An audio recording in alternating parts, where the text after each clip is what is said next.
Hi hello ನಮಸ್ಕಾರ ಸ್ನೇಹಿತರೆ. Arjun real fees Bhargavi ಮುಂದೆ ಬಟ್ ಬಯಲಾಗ್ತದ. ಹಾಗಿದ್ರೆ ಸತ್ತಿರು ಸಂಧ್ಯಾ ಎದ್ದು ಬಂದ್ಲ. ಹಾಗಿದ್ರೆ ಏನಾಯ್ತು, ಏನು ಕತೆ, ಇದು ಎಲ್ಲವನ್ನ ಕೂಡ ತಿಳ್ಕೋಬೇಕು ಅಂದರೆ ಈಗಲೇ ನಮ್ಮ ಈ ಚಾನಲ್ನ ಸಬ್ಸ್ಕ್ರೈಬ್ ಮಾಡಿ, ಹಾಗೆ ಒಂದು ವಿಡಿಯೋವನ್ನು ಪೂರ್ತಿಯಾಗಿ ನೋಡೋದನ್ನು ಯಾವುದೇ ಕಾರಣಕ್ಕೂ ಕೂಡ ಮರಿಬೇಡಿ.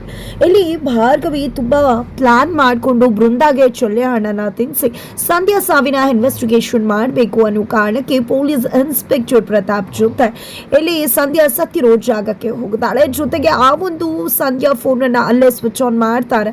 ಜೊತೆಗೆ ಆ ಒಂದು ಫೋನ್ ಯಾವಾಗ ಎಲ್ಲಿ ಸ್ವಿಚ್ ಆಫ್ ಆಗಿದ್ದು ಎಲ್ಲವೂ ಕೂಡ ಇನ್ಸ್ಪೆಕ್ಟರ್ ಹತ್ರ ಇನ್ಫಾರ್ಮೇಷನ್ಸ್ ಇದೆ. ಆ ಒಂದು ಇನ್ಫಾರ್ಮೇಷನ್ನ ಪ್ರಕಾರವಾಗಿ ಆ ಒಂದು ಜಾಗಕ್ಕೆ ಹೋಗ್ತಾರೆ ಭಾರ್ಗವಿ ಮತ್ತು ಇನ್ಸ್ಪೆಕ್ಟರ್ ಇಬ್ಬರು ಕೂಡ. ಸಂಧ್ಯಾ ಸಾವಾಗಿದ್ದು 3:30 ಗಂಟೆ ರಾತ್ರಿಯಲ್ಲಿ, ಬಟ್ ಅವಳ ಕೈಗೆ ಪಟ್ಟಾಗಿದ್ದು 4:30 ಗಂಟೆ.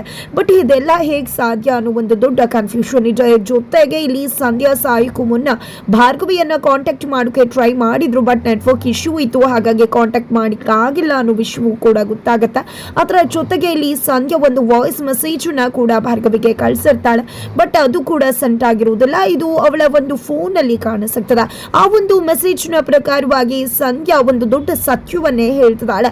ಇದು ಜಸ್ಟ್ ವಿಕಿ ರೀತಿ ನನ್ನ ಮೇಲೆ ದೌರ್ಜನ್ಯ ಮಾಡ್ತಿರುವುದಷ್ಟೇ ಅಲ್ಲ, ಇದ್ರ ಹಿಂದೆ ಬೇರೆದೇ ಕತೆ ಇದೆ, ಜೊತೆಗೆ ಇದನ್ನ ಮಾಡ್ತಿರೋದು ಯಾರು ಗೊತ್ತಾ ಅಂತ ಹೇಳಿ ತುಂಬಾನೇ ಒಂದು ದೊಡ್ಡ ಶಾಕ್ ಇಂದ ಆಕೆ ಸತ್ಯವನ್ನ ಹೇಳಲಿಕ್ಕೆ ಮುಂದಾಗ್ತಾಳೆ. ಬಟ್ ಅಷ್ಟರಲ್ಲಿ ಆ ವ್ಯಕ್ತಿ ಬಂದು ಸಂಧ್ಯಾಗೆ ಹೊಡೆದು ಎತ್ತಾಕೊಂಡು ಹೋಗಿರ್ತಾರೆ. ಹಾಗಿದ್ರೆ ಇಲ್ಲಿ ಸಂಧ್ಯಾ ಯಾರೂ ಗೊತ್ತಿರ್ತಕ್ಕಂಥ ವ್ಯಕ್ತಿಯ ಬಗೆಗೆನೆ ಮಾತಾಡ್ತಾ ಇದ್ಲು. ಆ ವ್ಯಕ್ತಿ ಅವಳಿಗೂ ಗೊತ್ತಿದ್ರು, ಅದೇ ರೀತಿ ಇಲ್ಲಿ ಭಾರ್ಗವಿಗೂ ಕೂಡ ಆ ವ್ಯಕ್ತಿಯ ಸುಳಿವು ಇತ್ತು ಅಂತ ಅನ್ಸುತ್ತೆ. ಅದೇ ಕಾರಣಕ್ಕೆ ಇದನ್ನ ಮಾಡ್ತಿರೋದು ಯಾರು ಗೊತ್ತಾ ಅಕ್ಕ ಅಂತ ಹೇಳಿ ಒಂದು ದೊಡ್ಡ ಆಶ್ಚರ್ಯಕರವಾಗಿ ಆಕೆ ಹೇಳಲಿಕ್ಕೆ ಮುಂದಾಗಿರ್ತಾಳೆ. ಹಾಗಿದ್ರೆ ಇದನ್ನ ನೋಡಿದ್ರೆ ಖಂಡಿತವಾಗ್ಲೂ ಒಂದು ಚರಣ್ ಇರಬಹುದಾ, JP ಪಾಟೀಲ್ ಮಗ, ಅಥವಾ GPನೇ ಇರಬಹುದಾ, ಅಥವಾ ಶಕ್ತಿ ಪ್ರಸಾದ್ ಮಗಳು ವಂದನಾ ಇರಬಹುದಾ, ಇದೆಲ್ಲಕ್ಕೂ ಕೂಡ ಮೀರಿದ್ದ ಜಯಂತ್ ಅವರು ಇರೋ ಚಾನ್ಸಸ್ ಇದೆಯಾ ಅನ್ನೋ ಒಂದು ಅನುಮಾನ ದಟ್ಟವಾಗ್ತದ. ಹಾಗಿದ್ರೆ ಯಾರು ಇರ್ಬೋದು ಅನ್ನೋ ಒಂದು ಪ್ರಶ್ನೆಗೆ ಉತ್ತರ ಸಿಗಬೇಕಾಗಿದೆ. ಜೊತೆಗೆ ಇನ್ನೊಂದು ಇನ್ವೆಸ್ಟಿಗೇಷನ್ ಮಾಡ್ತಿರ್ತಕ್ಕಂಥ ಸಮಯದಲ್ಲಿ ಅವ್ರಿಗೆ ಒಂದು ಕಿವಿ ಓಲೆ ಸಿಗತ್ತೆ, ಜೊತೆಗೆ ಗಾಜಿನ ಚೂರಿನ ಬಳೆಗಳು ಕೂಡ ಸಿಗ್ತಾವೆ. ಅದನ್ನ ನೋಡಿದ್ದೆ ಭಾರ್ಗವಿಗೆ ಇದನ್ನ ಮಾಡಿರುವುದು ಗಂಡು ಹೆಣ್ಣು ಅನ್ನೋ ಅನುಮಾನ ಕೂಡ ದಟ್ಟವಾಗುತ್ತೆ. ತದನಂತರ ಮನೆಗೆ ಬರ್ತಾಳೆ. ಮನೆಗೆ ಬಂದರೂ ಕೂಡ ಒಂದು ಇನ್ವೆಸ್ಟಿಗೇಷನ್ ಬಗ್ಗೆನೇ ಯೋಚನೆ ಮಾಡ್ತಿದ್ದಾಳೆ ಭಾರ್ಗವಿ. ಅದ್ರ ನಡುವೆ ಇನ್ಸ್ಪೆಕ್ಟರ್ ಪ್ರತಾಪ್ ಕಾಲ್ ಕೂಡ ಬರುತ್ತೆ. ನಿಮ್ಮ ಕಾಲ್ಗೋಸ್ಕರನೇ ವೇಟ್ ಮಾಡ್ತಿದ್ದೆ ಸರ್ ಅಂತ ಹೇಳಿ ಮೆಲ್ಲಗೆ ಮಾತನಾಡ್ತಿದ್ದಾರೆ. ಬಿಕಾಸ್ ಅಲ್ಲೇ ಬೃಂದಾ ಕೂಡ ದೂರದಲ್ಲಿ ಡೈನಿಂಗ್ ಟೇಬಲ್ ಹತ್ರ ಇದ್ದಾರೆ. ಇತ ಕಡೆ ಇನ್ಸ್ಪೆಕ್ಟರ್ ಅವರನ್ನು ನಿಮಗೆ ಸಿಕ್ತ ಸರ್, ರಿಪೋರ್ಟ್ ಬಂತ ಅಂತ ಹೇಳಿದಾಗ ಇಲ್ಲ ಇನ್ನು ಸ್ವಲ್ಪ ಸಮಯ ತಗೊಳುತ್ತೆ, ಅದಾದ ನಂತರನೇ ಎಲ್ಲ ರಿಪೋರ್ಟ್ ಕೂಡ ಬರುವುದು ಅಂತ ಹೇಳಿದಾಗ ಈ ಬಾರಿ ಯಾವುದೇ ಕಾರಣಕ್ಕೂ ಯಾರು ಕೂಡ ಎಸ್ಕೇಪ್ ಆಗಬಾರ್ದು, ಅದು ಯಾರೇ ಇದ್ರೂ ಕೂಡ ಈ ಬಾರಿ ಸಂಧ್ಯಾ ಸಾವಿಗೆ ನ್ಯಾಯ ಕೊಡಿಸಲೇಬೇಕು ಅಂತ ತುಂಬ ಮೆಲ್ಲಗೆ ಭಾರ್ಗವಿ ಮಾತನಾಡ್ತಿದ್ದಾರೆ. ಈ ಕಡೆ ಇನ್ಸ್ಪೆಕ್ಟರ್ ಪ್ರತಾಪ್ ಕೂಡ ಖಂಡಿತವಾಗ್ಲೂ 2.0 ಭಾರ್ಗವಿ ಅಂತ ಹೇಳಿದ್ಮೇಲೆ ಸಾಕಷ್ಟು ರೀತಿಯ ಊಹಿಸಲಾಗದ ಅನ್ಎಕ್ಸ್ಪೆಕ್ಟೆಡ್ ಟ್ವಿಸ್ಟ್ ಅಂಡ್ ಟರ್ನ್ಸ್ ಇರುತ್ತೆ. ಖಂಡಿತವಾಗ್ಲೂ ಯಾವುದೇ ಕಾರಣಕ್ಕೂ ಈ ಬಾರಿ ಬಚಾವಾಗೋದಿಲ್ಲ. ನಾವು ಮಾಡ್ತಿರುವ ಇನ್ವೆಸ್ಟಿಗೇಷನ್ ಅವ್ರಿಗೆ ಗೊತ್ತಾಗೋಕ್ಕೂ ಮುನ್ನನೇ ಆಲ್ರೆಡಿ ಕಳ್ಳ ಸಿಕ್ಕಿ ಬಿದ್ದಿರ್ತಾನೆ, ನೀವೇನು ಯೋಚನೆ ಮಾಡಬೇಡಿ ಭಾರ್ಗವಿ ಮೇಡಮ್ ಅಂತ ಹೇಳಿ ಇನ್ಸ್ಪೆಕ್ಟರ್ ಪ್ರತಾಪ್ ಹೇಳ್ತಾರೆ. ಅಷ್ಟರಲ್ಲಿ ಇಲ್ಲಿ ಬೃಂದ ಯಾರ ಜೊತೆ ಮಾತಾಡ್ತಿದ್ಯಾ ನೀನು ಅಂತ ಹೇಳಿ ಭಾರ್ಗವಿಯನ್ನ ಪ್ರಶ್ನೆ ಮಾಡ್ತಿದ್ದಾಳೆ. ಅದೇ ನಿನ್ನೆ ದೇವಸ್ಥಾನಕ್ಕೆ ಹೋಗಿದ್ದೆ ಅಲ್ವಾ, ಅಲ್ಲಿ ನನಗೆ ಒಂದು ಅಕ್ಕ ಸಿಕ್ಕಿದ್ರು, ಅವ್ರ ಜೊತೆ ಮಾತನಾಡ್ತಿದ್ದೆ. ಅವರು ಅಡುಗೆ ಹೇಗೆ ಮಾಡೋದು, ನಾನು ಮಾಡ್ತಿರೋ ಸಾಂಬಾರು ಹೇಗೆ ಮಾಡೋದು ಅಂತ ಕೇಳ್ತಿದ್ರು, ಅದ್ರ ಬಗ್ಗೆನೇ ಮಾಹಿತಿ ಕೊಡ್ತಿದ್ದೆ ಅಂತ ಹೇಳ್ತಾರೆ. ನಿಜಕ್ಕೂ ನೀನು ದೇವಸ್ಥಾನಕ್ಕೆ ಹೋಗಿದ್ಯಾ ಅಂದಾಗ ಹೌದು ಅಕ್ಕ ದೇವಸ್ಥಾನಕ್ಕೆ ಹೋಗಿದ್ದೆ ಅಂತ ಹೇಳ್ತಾರೆ. ತದನಂತರ ನಾನು ಕೂಡ ಅವ್ರ ಜೊತೆ ಮಾತನಾಡ್ಬೇಕಲ್ಲ, ಸ್ಪೀಕರ್ ಆನ್ ಮಾಡುವ ಅಂತದಾಗ ಈ ಕಡೆ ಭಾರ್ಗವಿ ನಿಜವಾಗ್ಲೂ ಏನು ಹೇಳಬೇಕು ಮಾಡಬೇಕು ಗೊತ್ತಾಗೋದಿಲ್ಲ.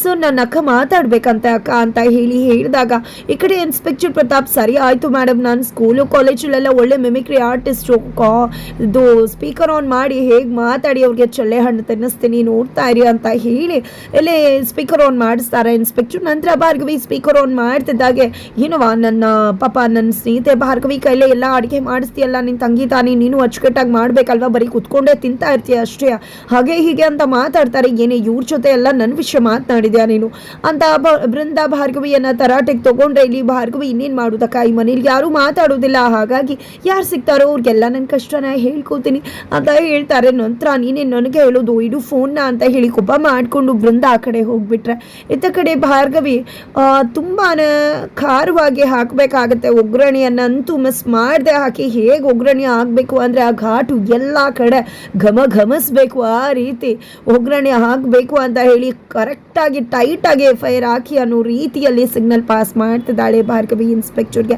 ತದನಂತರ ಆಯ್ತ ಕಡೆ ಬೃಂದ, ನಿಜವಾಗ್ಲೂ ನೀನು ನೆನ್ನೆ ದೇವಸ್ಥಾನಕ್ಕೆ ಹೋಗಿದ್ಯಾ? ಪ್ರಸಾದ ತೋರಿಸು.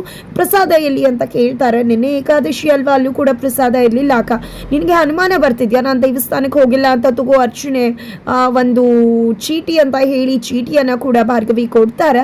ನಿಜವಾಗ್ಲೂ ಇಲ್ಲಿ ಭಾರ್ಗವಿ ಬಗ್ಗೆ ಬೃಂದಾಗೆ ಅನುಮಾನ ಬರ್ತದೆ, ಬಿಕಾಸ್ ಇವಳು ಏನೋ ಮಾಡ್ತಿರ್ಬೋದು ಅಂತ ಹೇಳಿ. ಆದರೆ ಇಲ್ಲಿ ಭಾರ್ಗವಿ ಯಾವುದೇ ಸುಳಿವನ್ನು ಕೂಡ ಬಿಟ್ಕೊಡ್ತಿಲ್ಲ. ಆ ಕಡೆ ವಂದನ ಯೋಚನೆ ಮಾಡ್ತಿದ್ದಾಳೆ. ಅಷ್ಟರಲ್ಲಿ ಶಕ್ತಿ ಪ್ರಸಾದ್ ಹೋಗ್ತಾರೆ. ಏನಾಯ್ತು ಏನು ಅಂತ ಕೇಳಿದಾಗ ನನಗೆ ಯಾಕೋ ಭಯ ಆಗ್ತದೆ. ರೀತುನ ಟ್ರ್ಯಾಪ್ ಮಾಡಬೇಕು ಅಂತ ಒಂದು ರೌಡಿನ ಬಿಟ್ಟಿದೆ. ರೀತು ಸಂಧ್ಯಾ ಸಾಯಿಸೋಕೆ ಒಂದು ರೌಡಿಗೆ ಹೇಳಿದ್ಲು. ಆ ರೌಡಿನ ನಾನು ದುಡ್ಡು ಕೊಟ್ಟು ಡೀಲ್ ಮಾಡಿಕೊಂಡು ಅವಳಿಗೆ ಬ್ಲ್ಯಾಕ್ ಮೇಲ್ ಮಾಡು ಅಂದಿದ್ದೆ. ಆದರೆ ಈಗ ರೌಡಿ ನಂಬರ್ ಸ್ವಿಚ್ ಆಫ್ ಬರ್ತದೆ. ಈಗ ಏನಾದರೂ ಭಾರ್ಗವಿಗೆ ಆ ರೌಡಿ ಸಿಕ್ಕಿಬಿಟ್ರೆ ಏನಾಗ್ಬೋದು ಅನ್ನೋ ಭಯ ಆಗ್ತದೆ ನನಗೆ. ರೀತುನ ಟ್ರ್ಯಾಪ್ ಮಾಡಿ ಅರ್ಜುನ ಮದುವೆ ಆಗಬೇಕು ಅನ್ನೋದು ಬಿಟ್ಟು ಬೇರೆ ಯಾವುದೇ ರೀತಿ ದಾರಿ ಇಲ್ಲ ಡ್ಯಾಡ್ ಅಂತ ಹೇಳಿದಾಗ ಏನು ರೀತುನ ಮೆಣಸಿನ್ಕಾಯಿ ಅನ್ಕೊಂಡಿದ್ದೆ. ಇಂಥ ಚೋಟ್ ಮೆಣಸಿನ್ಕಾಯಿ ಇಂಥದ್ದೆಲ್ಲ ಮಾಡಿದಾಳ. ಜೊತೆಗೆ ಭಾರ್ಗವಿ ಏನೂ ಕೂಡ ಮಾಡೋದಿಲ್ಲ. ರೌಡಿ ಹೋಗಿ ಕೇಳಿದ್ರು ಅವಳು ಕೇಸ್ ತಗೊಳ್ಳೋದಿಲ್ಲ. ನೀನೇನು ಅವಳ ಬಗ್ಗೆ ಯೋಚನೆ ಮಾಡಬೇಡ ಅಂತ ಶಕ್ತಿ ಪ್ರಸಾದ್ ಹೇಳ್ತಾರೆ. ತದನಂತರ ಇಲ್ಲಿ ಎಲ್ಲರೂ ಕೂಡ ಮನೆಯವರು ಸೀರೆ ತರುವುದಕ್ಕೆ ಅಂತ ಹೋಗ್ತಿರ್ತಾರೆ. ಅಷ್ಟರಲ್ಲಿ ಶಕ್ತಿ ಪ್ರಸಾದ್ಗೆ ಇನ್ಸ್ಪೆಕ್ಟರ್ ಅವ್ರ ಕಡೆಯವರು ಕಾಲ್ ಮಾಡ್ತಾರೆ. ಸರ್ ಇಲ್ಲಿ ಸಂಧ್ಯಾ ಫೋನ್ ಸ್ವಿಚ್ ಆನ್ ಆಗಿದೆ, ಎಲ್ಲಿ ನಮಗೆ ಅವಳ ಸತ್ತಿರೋ ಬಾಡಿ ಸಿಕ್ತು ಅಲ್ಲಿ ಅಂತ ಹೇಳಿದಾಗ ಯಾರಿದು ಮತ್ತೆ ಇನ್ನೇನು ಮಾಡ್ತಿದ್ದಾರೆ ಇವರು ಅಂತ ಅನ್ಕೊಂಡಿದ್ದೆ. ನಮ್ಗೆ ಯಾಕೆ ಹೇಳ್ತಿದ್ರ, ನಾವೇನು ಸಾಯಿಸಿಲ್ವಲ್ಲ ಅಂದಾಗ ಕಳ್ಳ ಸಿಗೋ ತನಕ ಯಾರೇ ಸತ್ಯ ಹಿಡಿದು ಅವ್ರ ಮೇಲೂ ಕೂಡ ಅದು ಸುಳ್ಳು ಅಂತಾನೆ ಅನ್ಸುತ್ತೆ ಸರ್. ಸರಿ ಆಯಿತು, ನೀವು ಇನ್ಫಾರ್ಮ್ ಮಾಡಿ ಅಂದಿದ್ರೆ ನಾನು ಇನ್ಫಾರ್ಮ್ ಮಾಡಿದ್ದೀನಿ, ಮತ್ತಿನ್ನೇನು ಬೆಳವಣಿಗೆ ಆದರೂ ಕೂಡ ಇನ್ಫಾರ್ಮ್ ಮಾಡ್ತೀನಿ ಅಂತ ಕಾಲ್ ಕಟ್ ಮಾಡ್ತಾರೆ. ಇತ್ತ ಕಡೆ ನಿಜವಾಗ್ಲೂ ಭಾರ್ಗವಿ ಬಿಟ್ಟರು ಇನ್ಯಾರ್ಯಾರೋ ಬಂದು ಈ ಕಡೆ ಕೇಸನ್ನು ಓಪನ್ ಮಾಡಿಕೊಂಡು ಏನು ಮಾಡ್ತಿದ್ದಾರೆ ಇವರು ಅಂತ ಹೇಳಿ ಶಕ್ತಿ ಪ್ರಸಾದ್ ರೊಚ್ಚಿಗೆ ಹೇಳ್ತಿದ್ದಾರೆ. ತದನಂತರ ಇಲ್ಲಿ ಅರ್ಜುನ್ ಭಾರ್ಗವಿಗೆ ರೀತು ಮದುವೆ ಮುಗಿತಿದ್ದಾಗ ನೀವು ಖಂಡಿತ ಸಂಧ್ಯಾ ಕೇಸನ್ನು ತಗೋತೀರಾ ಅಂತ ಹೇಳ್ತಾರೆ. ಆಗ ಇಲ್ಲಿ ಭಾರ್ಗವಿ, ನೀವು ಯಾಕೆ ವಿಕ್ಕಿ ಎಂತವನು ಅಂತ ಗೊತ್ತಿತ್ತು ರೀತು ಮದುವೆ ಮಾಡ್ಸೋಕೆ ಹೋಗ್ತಿದ್ರ, ನನಗೆ ಯಾಕೋ ಅದು ಸರಿ ಇಲ್ಲ ಅಂತ ಅನ್ನಿಸ್ತದ. ವಿಕ್ಕಿ ಏನಾದರೂ ಅಪರಾಧಿ ಅಂತ ಗೊತ್ತಾದರೆ ಜೈಲಿಗೆ ಹೋಗ್ಬೇಕಾಗತ್ತೆ, ಆಮೇಲೆ ಏನು ಮಾಡ್ತೀರಾ ನೀವು ಅಂತ ಭಾರ್ಗವಿ ಪ್ರಶ್ನೆ ಮಾಡಿದಾಗ ವಿಕ್ಕಿ ಆ ರೀತಿ ಮಾಡಿಲ್ಲ ಅನ್ನೋದನ್ನ ಡ್ಯಾಡ್ ಮತ್ತೆ ಶಾಮಿ ಇಬ್ರು ಕೂಡ ಸಾಬೀತುಪಡಿಸಿದ್ದಾರೆ. ವಿಕ್ಕಿ ನಿರಪರಾಧಿ ಅನ್ನೋ ನಂಬಿಕೆ ನನಗಿದೆ. ರೀತು ಮತ್ತೆ ಅವರು ಪ್ರೀತಿ ಮಾಡ್ತಿದ್ದಾರೆ. ನನ್ನ ತಂಗಿ ಬದುಕು ಚೆನ್ನಾಗಿರ್ಬೇಕು ಅಂತಾನೆ ಈ ಡಿಸಿಷನ್ ತಗೊಂಡಿರೋದು. ಇನ್ನು ಮುಂದೆ ಯಾವುದೇ ಕಾರಣಕ್ಕೂ ಕೂಡ ನೀವು ವಿಕ್ಕಿ ಕೇಸನ್ ಬಗ್ಗೆ ನೀವು ಮಾತನಾಡಬೇಡಿ. ವಿಕ್ಕಿ ಯಾವುದೇ ರೀತಿ ತಪ್ಪು ಮಾಡಿಲ್ಲ. ನನ್ನ ತಂಗಿ ಬದುಕಷ್ಟೇ ನನಗೆ ಮುಖ್ಯ ಆಗತ್ತೆ, ಮತ್ತಿನ್ನೇನು ಕೂಡ ಇಲ್ಲ. ಈ ಒಂದು ವಿಷಯವನ್ನ ಮತ್ತೆ ಎತ್ತಬೇಡಿ ಅಂತ ಹೇಳಿ ಇಲ್ಲಿ ಭಾರ್ಗವಿ ಮೇಲೆ ರುಚ್ಚುಗೆದ್ದು ಅರ್ಜುನ್ ಅಲ್ಲಿಂದ ಹೊರಟ್ಬಿಡ್ತಾರೆ. ಹಾಗಾದ್ರೆ ಇಲ್ಲಿ ಭಾರ್ಗವಿಗೆ ಸಂಧ್ಯಾ ಸಾಯಿಸಿದ್ದು ಯಾರು ಅನ್ನೋ ಸುಳಿವು ಸಿಗತ್ತಾ? ಯಾರಪ್ಪ ಅದು ಆಗಂತುಕ ಸಂಧ್ಯಾನ ಸಾಯಿಸಿದ್ದು? ಜೊತೆಗೆ ಸಂಧ್ಯಾ ನಿಜವಾಗ್ಲೂ ಸತ್ತಿದಾಳ? ಹಾಗಿದ್ರೆ ಅವತ್ತು ಮೆಹಂದಿ ಶಾಸ್ತ್ರಕ್ಕೆ ಬಂದವ್ರು ಯಾರು? ಖಂಡಿತವಾಗ್ಲೂ ಅದು ಸಂಧ್ಯಾ ರೂಪವನ್ನೇ ಹೋಲ್ತಕ್ಕಂಥ ಹುಡುಗಿನೇ ಬಂದಿದ್ದು. ಹಾಗಿದ್ರೆ ಸಂಧ್ಯಾ ಸತ್ತೇ ಇಲ್ವಾ?